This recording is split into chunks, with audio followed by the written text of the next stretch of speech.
అనంతపురం నగరంలో కాంగ్రెస్ పార్టీ కార్యాలయంలో షేక్ ఫాతిమా బేగం 195వ జయంతి వేడుకలు ఘనంగా నిర్వహించారు. ఈ సందర్భంగా వారు మీడియాతో మాట్లాడుతూ షేక్ ఫాతిమా బేగం చదువు అనే ఆయుధాన్ని మహిళల చేతిలో పెట్టి విప్లవ దీపశిఖ అయ్యారు. మొట్టమొదటి ముస్లిం ఉపాధ్యాయురాలు, బహుజన శ్రీ విముక్తి చరిత్రలో చిరస్మరణీయ నామమని అన్నారు.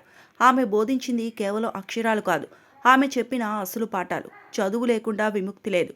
మహిళలు చదువుకుంటే తరం మారుతుంది. మతం అడ్డు కాదు, మనుష్యత్వమే మతం. భారత మహిళా విద్యా చరిత్రలో సావిత్రిబాయి పూలే పేరు ఎంత గొప్పదో ఆమె పక్కన నిలబడి అదే స్థాయిలో పోరాడిన పేరు ఫాతిమా బేగం అని వారు కొనియాడారు. ఈరోజు షేక్ ఫాతిమా గారి జయంతి సందర్భంగా షేక్ ఫాతిమా గారు 196వ జయంతి సందర్భంగా అనంతపురం జిల్లా మైనార్టీ కాంగ్రెస్ ఆధ్వర్యంలో ఈరోజు కార్యక్రమాన్ని ఇండియా కూటమితో పాటు అందరితో కలుపుకొని ఈరోజు కార్యక్రమాన్ని నిర్వహించడం జరిగింది. షేక్ ఫాతిమా గారు ఎవరైతే ఉన్నారో బాబా జ్యోతిరావు పూలే దంపతులతో సహా అదేవిధంగా మైనార్టీలు, బడుగు బలహీన వర్గాల మహిళలు విద్య కోసం పోరాడినటువంటి ఏకైక మహిళ జ్యోతిబా పూలేతో పాటు ఆ రోజు ఫాతిమా గారు కూడా ఉద్యమంలో పాల్పంచుకోవడం జరిగింది. ఆ రోజు అగ్రకుల వ్యవస్థతో కుల బహిష్కరణ చేసి గ్రామ బహిష్కరణ చేస్తే వాళ్ళ తమ్ముడి ద్వారా దళిత వాడలలో 1848లో మొట్టమొదటి మహిళా కళాశాలను ఏర్పాటు చేయడం జరిగింది. మహిళలకు బోధించడం జరిగింది.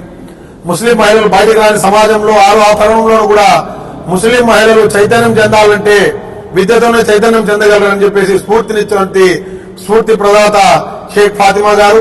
ఈరోజు షేక్ ఫాతిమా గారి ఆశయ సాధన కోసం ఈరోజు ముస్లిం మైనార్టీ మహిళలందరూ చదువుకుంటున్నారంటే దానికి గర్వంగా ఫీల్ కావచ్చు. ఆ రోజు షేక్ ఫాతిమా గారు కార్యాచరణ వల్లే ఈరోజు ముస్లిం మైనార్టీ మహిళలు చదువుకొని ఉన్నత శిఖరాలు అవరోధిస్తున్నారు. అదేవిధంగా పెద్ద పెద్ద స్థానాలలో ఈరోజు ముస్లిం మహిళలు ఉన్నారంటేనే ఆ రోజు చరిత్ర తిరగరాసిన షేక్ ఫాతిమా గారి జయంతి సందర్భంగా ఈరోజు అనంతపురం జిల్లా కాంగ్రెస్ పార్టీ కార్యాలయంలో ఏర్పాటు చేసుకోవడం జరుగుతోంది. షేక్ ఫాతిమా గారి జయంతి సందర్భంగా ఘనంగా నివాళులు అర్పించడం జరుగుతూ ఉంది. భారతదేశంలో ఆనాడున్నటువంటి కాలంలో మనవాదానికి వ్యతిరేకంగా, వర్ణ వ్యవస్థకు వ్యతిరేకంగా సావిత్రిబాయి పూలే ఆమె సహచరిగా షేక్ ఫాతిమా ద్వారా 1848 మహారాష్ట్ర పూణేలోనే బాలికలకు పాఠశాల ఏర్పాటు చేయడం జరిగింది. అంటే గ్రామస్తులు, కుటుంబ సభ్యులందరూ కూడా ఇవాళ సావిత్రిబాయి పూలేని, మహాత్మా జ్యోతిరావు పూలేని వాళ్ళ ఇంటి నుంచి గెంటి వేసిన తర్వాత ఇవాళ ఉస్మాన్ ఖాన్, షేక్ ఫాతిమా వాళ్ళ సోదరుడు షేక్ ఉస్మాన్ ఖాన్ వారిని వాళ్ళ దగ్గర తీసుకొని వారి ఇంటిలోనే ఇవాళ విద్య నేర్పించడం అనేటువంటిది, ఈ పాఠశాలను ఏర్పాటు చేయడం అనేటువంటిది ఆనాడు ఉన్నటువంటి పరిస్థితుల్లో వారు ఈ సమాజం అభివృద్ధి చెందాలంటే బాలికల విద్య నేర్చుకోవాలి, అదేవిధంగా దళితుల విద్య నేర్చుకోవాలి, ఆదివాసులు విద్య నేర్చుకోవాలి అనేటువంటి ఒక లక్ష్యంతో వారు ఆ రకమైనటువంటి కార్యక్రమాన్ని చేయడం జరిగింది. ఈనాడు ఇవాళ మహిళలు విద్యావంతులుగా, ఇవాళ అదేవిధంగా ఇవాళ సమాజంలో వాళ్ళకున్న గౌరవం, ప్రధానంగా ఇవాళ అనేక రకాల రంగాల్లో వాళ్ళంతా కూడా ప్రావీణ్యత కలిగి ఉన్నారంటే ఇవాళ సావిత్రిబాయి పూలే, షేక్ ఫాతిమా వారు అనుసరించినటువంటి విద్యా విధానం అని చెప్పి మనం చెప్పక తప్పదు. అందుకే ఆనాడు ఇవాళ ఈ సంస్కరణలు ఉన్నాయి, అంటే ఈ కట్టుబాట్లు ఉన్నాయి.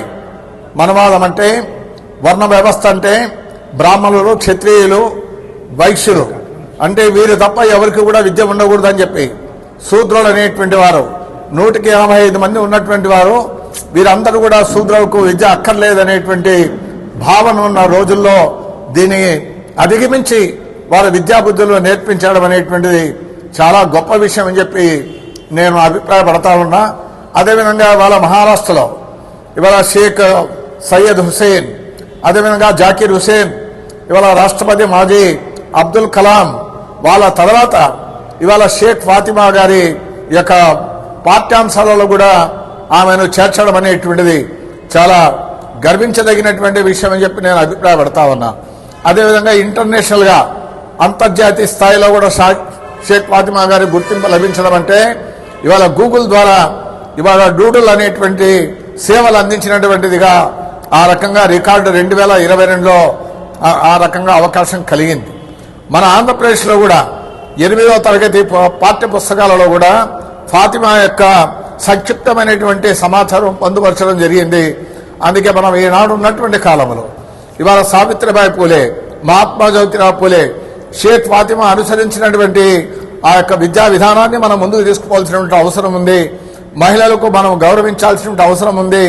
ఈ సమానత్వం కోసం వారు చేసినటువంటి కృషి, అంటరానితనానికి వ్యతిరేకంగా చేసినటువంటి వాళ్ళ కృషి, డాక్టర్ బిఆర్ అంబేద్కరే మహాత్మా జ్యోతిరావు పూలే నా గురువు అని చెప్పి ప్రకటించుకున్నటువంటి ఆ నేపథ్యం అది మనం ముందుకు తీసుకొని పోదాం. ఈనాడు భారతదేశంలో ఇవాళ మతపరంగా మత విభజన పూనుకుంటున్నటువంటి మతోన్మాద శక్తులకు వ్యతిరేకంగా మనం ఐక్యం కావాల్సినటువంటి అవసరం ఆసన్నమైందని చెప్పి ఈరోజు షేక్ ఫాతిమాకు ఘనంగా నివాళులు అర్పిస్తా ఉన్నాం. ప్రధానంగా మన శర్మ వారి ఆధ్వర్యంలో దాదా గాంధీ, జాకిర్ హుసేన్, అదేవిధంగా ఇక్కడ హాజరైనటువంటి మన మిత్రులు ఆదినారాయణ గారు, ఖాజా గారు, వారు చాలా మంది వాళ్ళందరూ కూడా ఈ కార్యక్రమంలో పాల్గొన్నటువంటి వారందరూ కూడా అభినందనలు తెలియజేస్తా ఉన్నాం. మరింత మనం ముందుకు పోవాల్సినటువంటి అవసరం ఆవశ్యకత ఉందని చెప్పి మనం తెలియజేస్తూ నాకు ఇచ్చినటువంటి అవకాశానికి ధన్యవాదాలు.